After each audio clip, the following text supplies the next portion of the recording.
Hello, I'm Olive, and welcome back to Hey Nice Pen.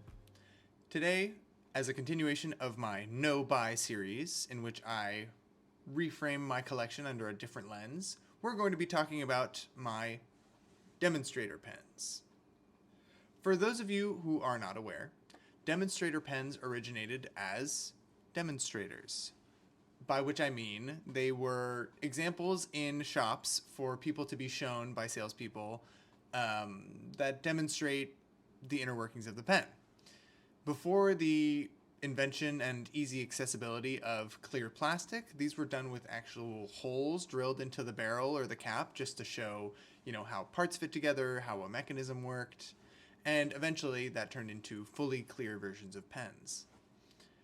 At some point, I'm not exactly sure when, companies started seeing a lot of demand for purchasable versions of Demonstrator pens that were made with durable enough materials to survive life out in the world.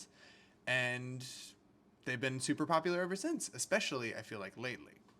After all, my introduction to fountain pens as a hobby came from seeing a Demonstrator pen for the first time. I had owned a Lamy Safari for a couple of years, but around the time I graduated high school, I saw an advertisement for a TWSBI fountain pen with a big old stub nib on it and writing with J. Herbin Emerald of Cavour, which I feel like was a real moment in fountain pen hobby history.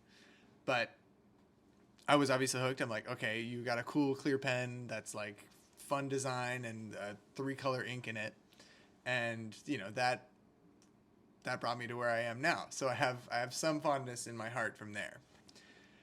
Soon after discovering that TWSBI pen and how much joy it brought me, I saw what I would consider to be the other end of Demonstrator pens, which were Conid pens. Conid, if you are not aware, is a Belgian brand that does ultra high-end, engineered, very fancy, very cool mechanism Demonstrator pens. They do opaque ones, but they're very popular for their transparent models. And being a broke college student at the time, I was obviously like, okay, $1,200 Demonstrator pen, not in the cards. As a no longer in college but still broke person, still not in the cards. So my journey with Demonstrator pens is basically been, how can I get as close to that experience, the Conid experience, super fancy high-end Demonstrator with swappable nibs and a cool filling mechanism without spending a month's rent, Seems like a small ask, and turns out it's taken me a couple years to get to what I consider my journey being finished, which unfortunately was probably a little bit closer to $1,200 than I wanted to admit. But we got there. Accepting my TWSBI, which has long since broken, let's see where my journey through Demonstrator pens took me.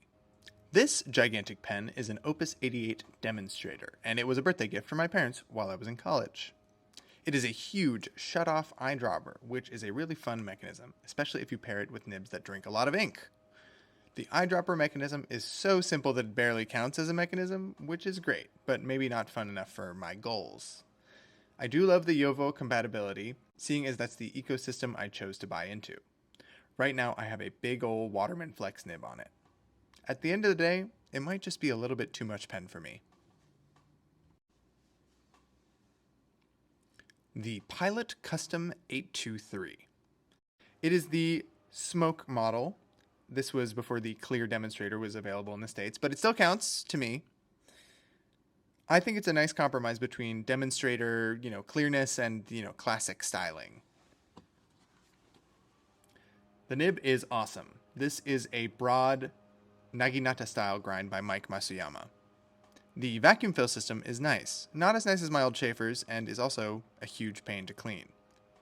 There are also no easily swapped nibs to be seen here, which, you kind of expect with Japanese models, but such is life.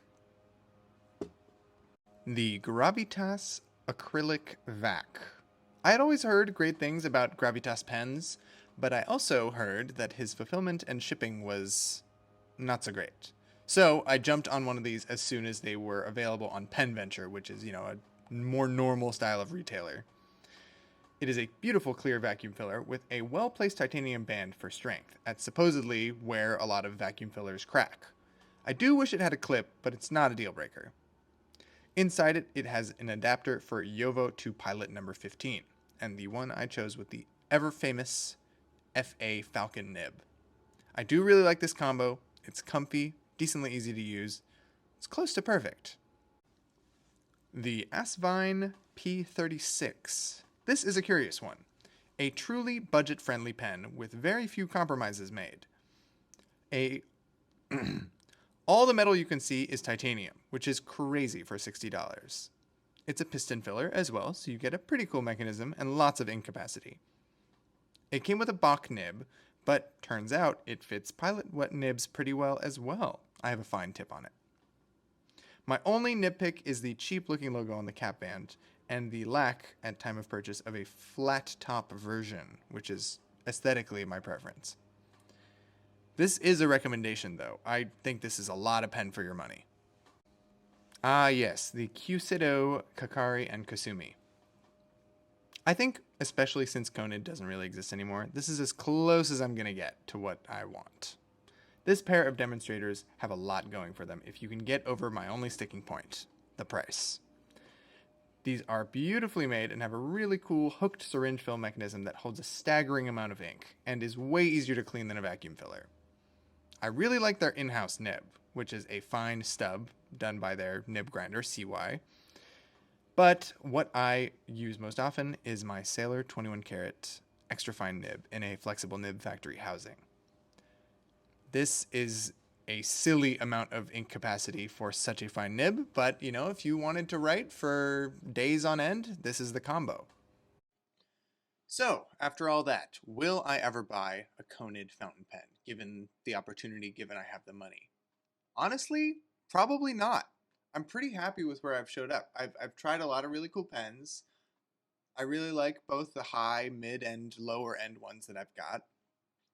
And the prices on the secondhand market just keep going up for Conids, and it doesn't really seem like they'll ever go down, or it doesn't really seem like Conid's going to go back into production. Basically, the way I feel about Conids is the same way that I feel that I should have been buying Apple stock in 2000 instead of being 2 years old and pooping in diapers. You know, hindsight is 2020, alas. I'm happy with where I've landed in my journey. Let me know what you think of the demonstrator pens you've seen today. Are the expensive ones the way to go? Are they not worth it? Or are the budget ones missing something? Who's to say? I like them all. Anyway, thank you for joining me on this journey today. I hope you've enjoyed episode 2 of Hey Nice Pen. There will be more coming, maybe one more. And yeah, let me know if there's any other video topics you'd like me to cover. I'm having fun with this idea, but I'm not sure where to go next. Leave a like or comment if you enjoyed the video today. Subscribe if you would like to see even more stuff. And have a good one.